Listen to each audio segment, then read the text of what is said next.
पक्ष मला भाषण करायला देत नाही म्हणून मी काहीतरी बोलतोय असा एक जो संदेश त्यांच्या बोलण्यातनं जातोय, त्याबद्दल मला सांगायचं आहे की मला एका गोष्टीचं भान आहे की बाळासाहेबांच्या अष्टप्रधान मंडळामध्ये असणारे नेते सुभाषराव देसाई हे व्यासपीठावर असतात, तरीसुद्धा मला भाषण करायला पक्ष देतो.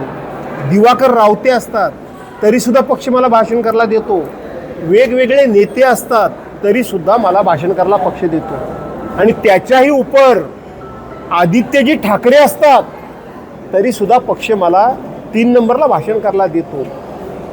त्यामुळं भाषण माझ्या डोक्यात हवा गेलेली नाही की मला भाषण करायला मिळालंच पाहिजे, मी भाषण करणारा कोणतरी मोठा लागून गेलो आहे, हे अजिबात माझ्या डोक्यामध्ये नाही. एवढाच मला खुलासा करायचा आहे.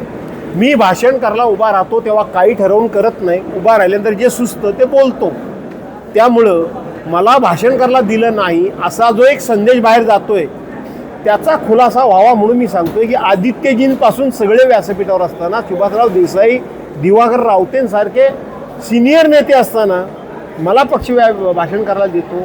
त्यामुळे मी भाषणाबद्दल ही माझी नाराजी नाहीच, विषय पण नाही नाराजीचा. त्यामुळं त्याच्याशी तो लिंकअप करू नये एवढंच मी फक्त सांगतो.